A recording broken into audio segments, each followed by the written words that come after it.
what's wrong with my body? Why is this happening to me? What am I doing wrong? I hear that all the time. What am I doing wrong? It's not your fault. Maybe we need to do some extra things to support. Sure, maybe there's some nutrition and lifestyle and supplement habits that we can change. But at the end of the day, none of this is your fault. And today we're going to be talking about miscarriage support. So I want to throw out a trigger warning right now for anyone who maybe this is a fresh wound for you. If you're not, emotionally ready to dig into this, I think it's important to really honor where you are at. And this video will live on in the community. So you can always come back to it when you need to, when you feel ready. If you're not in a safe place right now to listen and have this type of conversation, I encourage you now to uh, really, like I said, honor that and take this time maybe for yourself if you did plan to watch. So I will not be offended if you pop off at any time, of course. And I'm always here for any questions of support. So if you are catching the replay, if you're not here with me live and you're watching the replay and you do have a question, just make sure that you tag me in that comment thread so that I can see and come back and respond. Hey, Ashley, thanks for letting me know you can hear me. Amazing, amazing. Okay, so many of you are coming on today, which is so cool. I'm going to find the actual question that was asked so I can make sure that I do address that specifically, but then we're also going to kind of do a little bit of a deeper dive into miscarriage support, things to look for, testing to ask for, pieces that we can have a little bit of control over. So the question from last week came and said, how do you keep a pregnancy? I've had a miscarriage and a chemical pregnancy. This to me seems as though I have no problem conceiving, but getting it to stick. How do I do that? And I think that this is a question probably a lot of women in the community, not just here, but all across the world, ask themselves all the time. And I've had quite a few clients who've had no problem getting pregnant, but it was staying pregnant. That was their issue. And there are different pieces that we do want to look into when we're doing a workup when we are dealing with recurrent loss. So, first things first, a miscarriage and a chemical pregnancy truthfully are the same thing. In the medical community, they don't deem a chemical pregnancy as a true miscarriage. I think that's bullshit. I think it is a loss. It does not matter if it happens, within the first week of being pregnant or if it happens later on in your pregnancy. And the details that I'll share with you in terms of the things we want to look into is pertinent for regardless of kind of where your miscarriage happened. And when we get into it a little bit deeper, where I have evidence and support, I'll point out different areas or like timelines in terms of when that loss happened, where these pieces might actually be more important to look into. So let me find my notes here so that I don't forget anything, because we all know that happens.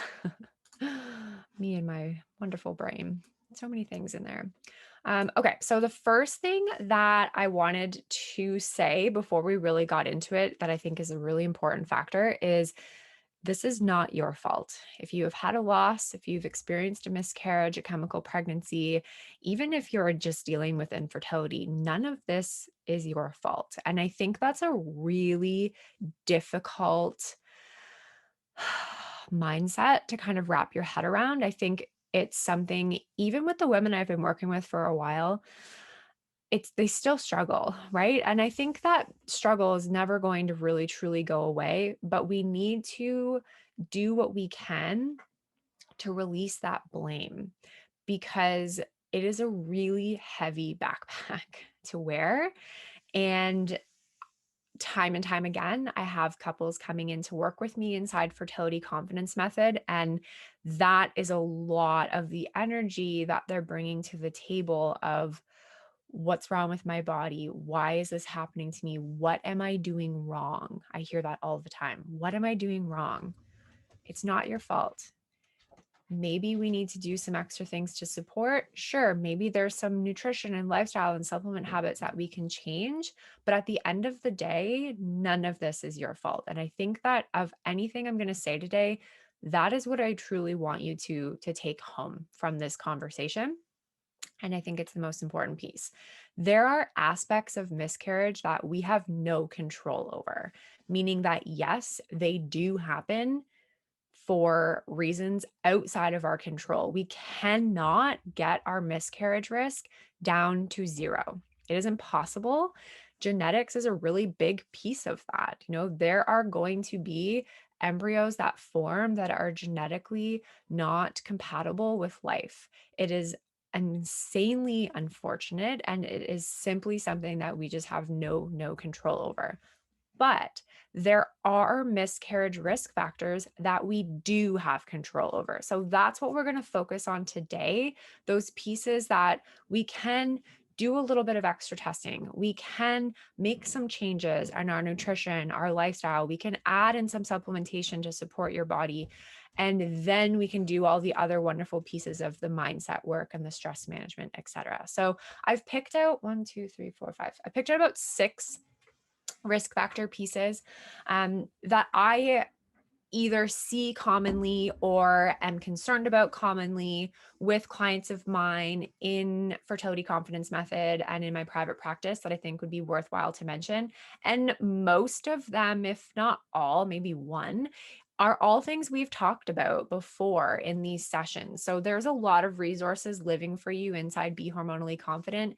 If you are watching this video outside of Be Hormonally Confident, either on my Instagram or YouTube, I encourage you to come and join us inside the community where you can find a ton of resources. But let's kind of dig into the information. Hey, Danielle. So the first one, and probably one of the most common ones being spoken about, I'm being asked about, I see in the community all the time, is progesterone. How do I increase my progesterone? How do I help my progesterone?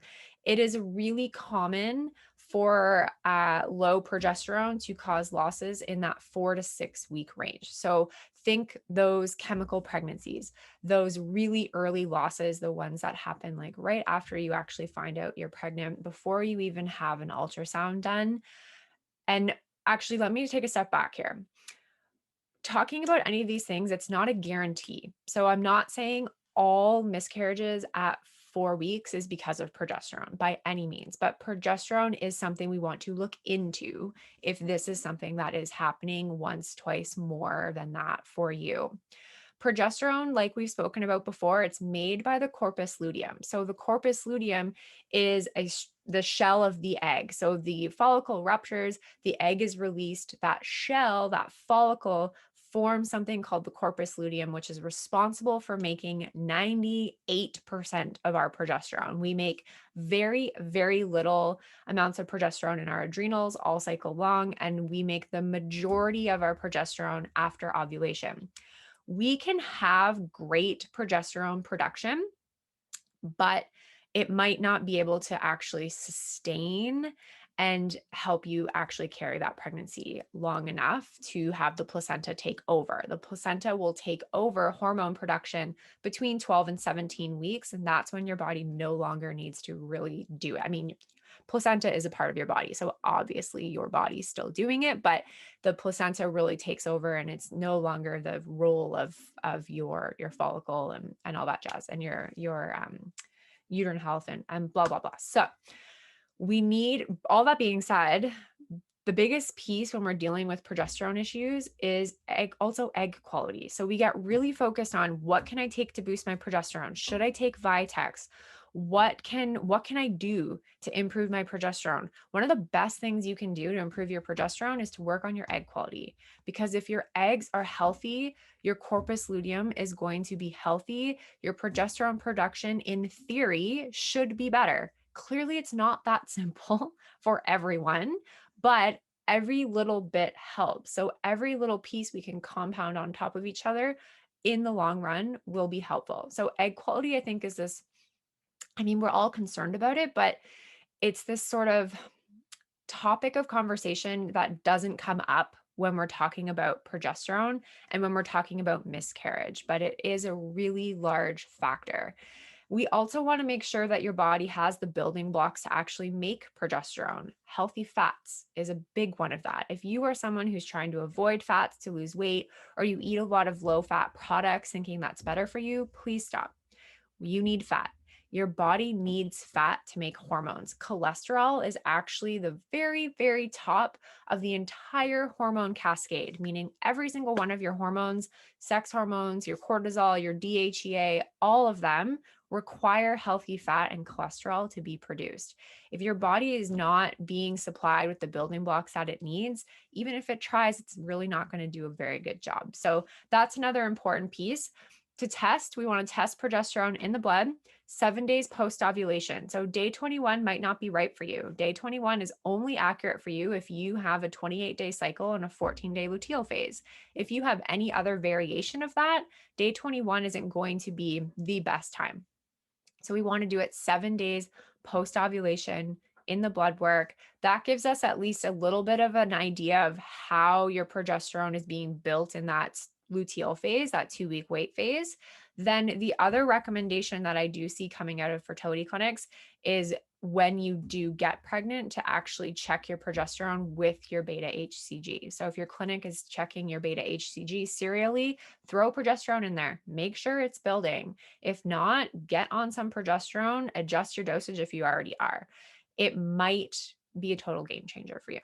We have a lot of research now supporting vaginal micronized progesterone for miscarriage risk, even in women who've never had a miscarriage before, but definitely in women who have. So we are using a lot of micronized progesterone in my practice to help clients for when they do achieve pregnancy, regardless if their progesterone was good 7 days post ovulation. We still want to make sure that their body is actually able to support that progesterone production long term, and that they don't have any drop off, because it's that drop off that can then trigger that loss. So progesterone is a big one. Obviously, what I said, everyone kind of asks about it. And I think there's pieces to the puzzle that often get overlooked, but that doesn't mean it's not important. It 100% is. The next one that I think is really important to talk about is insulin resistance. So we read on the blogs and we see on the internet that women with PCOS have a higher risk of miscarriage. And a lot of that comes down to insulin resistance. If your insulin is elevated, it impacts the health of the placenta. It impacts blood flow. And if the placenta can't grow, if blood flow isn't optimal, it's going to impact the health of that pregnancy. So we really want to make sure that we are ruling out insulin resistance. It's so funny. I'm smiling because I had just had this talk with a patient, a new patient this morning about, she was like, I read your things. I listened to, she's in fertility confidence method. So she listened to the insulin resistance lecture. She did the quiz. She was like, I think I have this. And when I asked my fertility clinic, they basically told me that they only deal with fertility and I'd have to ask my family doctor to do that blood work. And we had a good giggle about it because I was like, yep, truthfully, I don't see a lot of fertility clinics running fasting insulin. Some run fasting glucose, some will run a hemoglobin A1C, but that's usually it. They're not usually checking fasting insulin. And the truth is, you can actually have bomb blood sugar control and a great hemoglobin A1C and still be insulin resistant, because the insulin is actually doing its job. It's controlling your blood sugar. That's what it's there for. But the way that that happens is to pump out excess amounts of insulin, and having that circulating in your blood is then what impacts your fertility. So it triggers your ovaries to make testosterone. It can shut off ovulation. It impacts placental health. It can turn everything off. So not everyone with PCOS has insulin resistance. Not everyone with insulin resistance has PCOS. I personally find in fertility confidence method that a lot of women I'm working with do have mild to moderate insulin resistance that is not being caught in the primary care setting or with their fertility clinics. And this can play a really large role in miscarriage risk factors. So we want to make sure we're getting the proper testing. There are tons of things you can do to help with this, from a nutrition, from a lifestyle, from a supplementation perspective, from a pharmaceutical perspective. If we need to get, the heavy hitters involved, there's lots we can do. So we don't want to wait. We don't want to find out 2 years down the road that you're having recurrent losses or you're struggling to get pregnant because you have insulin resistance when it's something that's so easily managed in the grand scheme of things. The third one is thyroid, which is another one that we have talked a lot about in the community, and something I think I'm not going to dig too deep into it because I definitely get really worked up about thyroid and just the absolute lack of proper management in medicine right now in the fertility world, especially, but also outside of the fertility world. Women are walking around with hypothyroidism, either subclinical or full blown, or Hashimoto's without being diagnosed, for 5, 6, 7 years because the proper testing isn't being done. It's ludicrous to me. But, anyways, when we are dealing with miscarriage, we are wanting to look at two things. We want to look at your TSH, your thyroid stimulating hormone. This should be kept below 2.5 for not just in early pregnancy, but also in the fertility time. So also during your 2 week wait, I'm seeing more and more clinics and care practitioners not really taking a slightly elevated TSH seriously. And it breaks my heart, honestly. It's a very simple, safe, well-researched medication. And we have guidelines from the literature supporting a TSH below 2.5 being optimal for both fertility and pregnancy. So to see it being brushed aside, like a 3, a 3.2, a 3.5 being within the reference range, not being a factor, is just honestly something I do not agree with. The second piece is thyroid antibodies. And this is something that I am not seeing being looked for routinely in the fertility world, and usually not checked until you've had 3 or more miscarriages. Again, something I don't agree with. And the thought process behind not assessing for miscarriage risk factors until you've had 3 consecutive losses is beyond me. Why would we wait for 3? Why would we have a couple suffer like that before diving deeper, before digging deeper, when the truth is the reason you have the first miscarriage is also likely the reason you are going to have the third? If it takes you 8 months, a year, or more to have those 3 losses, think of all the lost time that we could have had to make change. I get really upset when I'm working with a couple whose doctor has told them it's normal, it's fine, don't worry about it until once you've had 3, we'll send you over to get an assessment done. Like, what is that? That is the dumbest thing I've ever heard. Why aren't we doing that assessment up front? Why aren't we doing that assessment in the preconception care phase? Sure, maybe it's a little bit of money out of pocket, but it's also peace of mind. Looking, especially from a thyroid perspective, like thyroid antibodies are not uncommon to be elevated, especially in women. If we can find that and then we can make the necessary changes up front, think of all the heartache that can be saved from that. And I'm in Ontario. The lab I use to test both your thyroid antibodies, it's about $40, $30 to $40. Like, it's not expensive. It's really, really frustrating for me to not see this one be checked when it is a really common piece. And you can have normal TSH and have elevated thyroid antibodies. You can have no symptoms of Hashimoto's and still have elevated thyroid antibodies, or no symptoms of hypothyroidism and still have elevated TSH. That is impacting your fertility, meaning your symptom is the fact that you're either not getting pregnant or you're having miscarriages. I find with miscarriages, the TSH piece is usually caught sometimes after the fact, unfortunately. But with early pregnancy, our screening, at least here in Ontario, that women get done. I'm not familiar with other areas of the world, unfortunately, but TSH is included in that when you do your like pregnancy screening test and they check your like blood type, etc.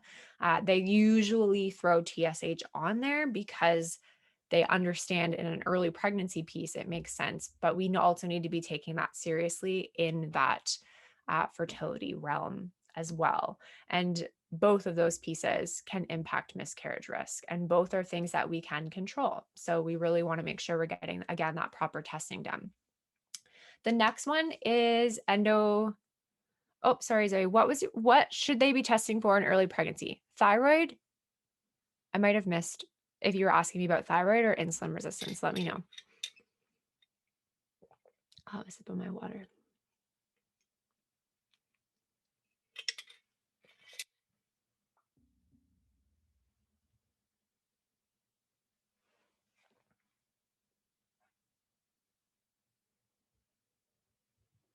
The delay like really cracks me up.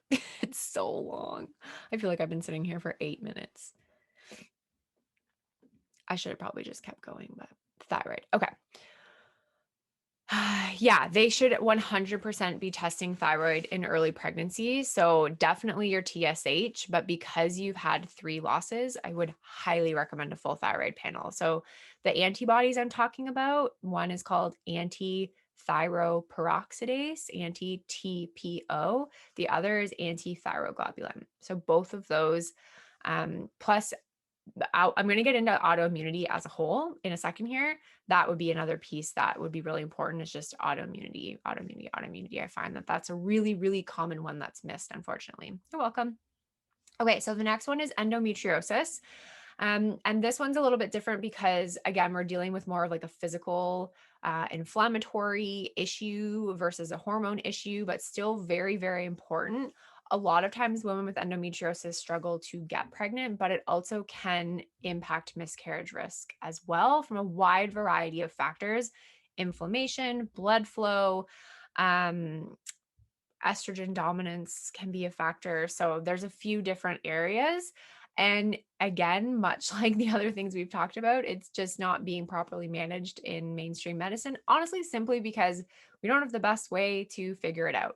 The only way to be diagnosed with endo is to do laparoscopic surgery. So, of course, clinicians aren't wanting to do a bunch of exploratory surgeries looking for things. I get that. We need to find advancements in this health area for sure. I know there are other tests being used and done in other parts of the world that my hope are one day we will have access to here at not an astronomical price. Chances are slim about that, but we shall see. The other area that I'm using for diagnostics as a tool is something called CA125. It's a blood test. We have some literature to support elevated CA125 having a correlation with endometriosis. So, with clients who we strongly suspect that's going on, I'll run that and use it as a bit of leverage to have them be referred to an endo specialist to get the laparoscopic or excision surgery. But it's not an easy road for any of you in the community that have endometriosis, either diagnosed or are trying to get it diagnosed. I feel so strongly for you. I've worked with quite a few clients just trying to get them down the path of actually having not just answers, but some relief. And having surgery done. And yes, there's lots we can do in the natural world to help support your body, but if it's impacting your fertility, then I do highly recommend going through the surgical process to make that easier. But it's a tricky one for sure because it's not easy to diagnose. And oftentimes it's just not being taken seriously, unfortunately. The next one is something called antiphospholipid syndrome. So this kind of falls in the autoimmunity blanket that we're going to talk about in a second, but I wanted to separate it out because it's one that part of the diagnostic criteria for antiphospholipid syndrome is to actually have more than 3 consecutive losses. So it's just not being checked for.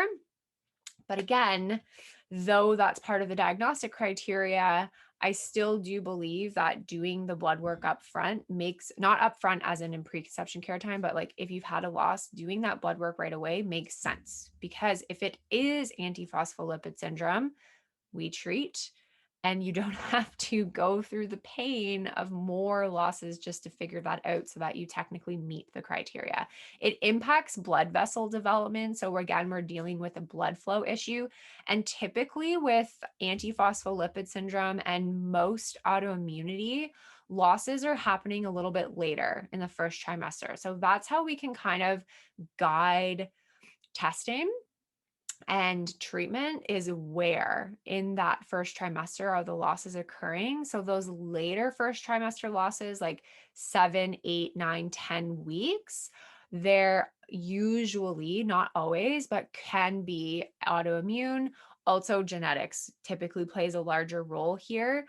Oftentimes with antiphospholipid syndrome, women are seeing a heartbeat around 6 weeks and then growth stops developing. So, if that is a loss that happened for you, then looking deeper into that autoimmune piece can make a lot of sense.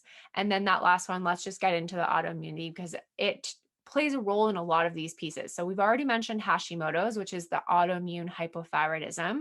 And the thing with autoimmunity is once you have one autoimmune condition, you're at a higher risk of others, and you're at a higher risk of other risk factors for miscarriage.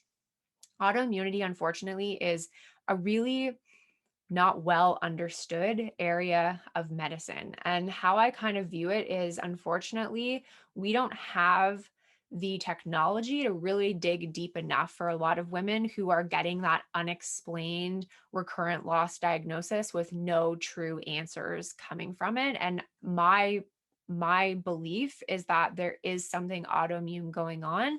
We just don't, at the surface that we are right now with understanding that, we don't have the resources to really dig deeper into that piece. And that's where empirical treatment comes into play. So, thinking of things like celiac disease, Crohn's, multiple sclerosis, Hashimoto's, rheumatoid arthritis, Raynaud's, Sjogren's, like there's so many autoimmune conditions. If you have any of these things in your family history, if you have them personally, then autoimmunity is definitely a factor for you in both getting but also staying pregnant. Like I said, a lot we truly just don't understand right now. And it's also just not properly screened for when we're doing kind of our initial surface level fertility assessment. When we're thinking of autoimmunity, two big things. One is inflammation. The two typically go hand in hand. And if you've been following me for any length of time, you'll know that I believe that inflammation is a key driver in a lot of infertility cases for a wide variety of reasons. Part of the structure of fertility confidence method and my 3-pillar fertility success system is really honing in on inflammation being a potential piece for a lot of couples, both for female factor fertility, but also for male factor fertility as well. And autoimmunity is very intertwined and interconnected with this. So, a lot of the principles, a lot of the recommendations we put in place for couples inside FCM do have an area of helping to reduce inflammation and reestablish a healthy immune system. The second piece is autoimmunity is essentially hyperactive immune system. So why that's an issue is if your immune system is attacking everything, it's going to view an embryo, a fetus, as foreign. So it's not necessarily going to allow all of the things that need to happen for your body to be able to maintain that pregnancy. So we need to reestablish that healthy immune system.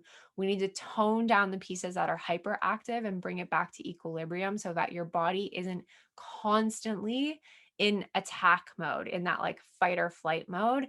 And that actually kind of sparks my brain to think that we didn't even talk about stress. And cortisol and stress impacts progesterone. It impacts your body's ability to make progesterone. It also impacts your body's ability to actually listen to progesterone receptors. Cortisol impacts your insulin resistance, actually makes it worse. Cortisol impacts your TSH and your thyroid. It impacts your autoimmunity. It impacts endometriosis for sure. So all in all, I listed about 7 different things, and we can take a lot of this back to stress. So this is another reason why inside fertility confidence method, we have an entire pillar just on mindset and stress management. Because at the end of the day, we can do a lot of things from a physiological standpoint. We can help to reestablish hormones, we can reduce inflammation. But if mindset is a really big issue, there's always going to be this blanket kind of dampening our efforts. And we want to essentially take that blanket off and let the nutrition, let the lifestyle, let the supplements actually work at their full capacity. So hopefully that was helpful. I know that was a lot, and I really do thank you guys for hanging out with me here. If you're watching the replay, please tag me if you have any questions at all, and I will be back tomorrow. Time change for 12:30, so I'll be back tomorrow 12:30 Eastern. Can't remember what we're talking about, but I'm sure it's going to be cool. And I'll see you guys then. Take care.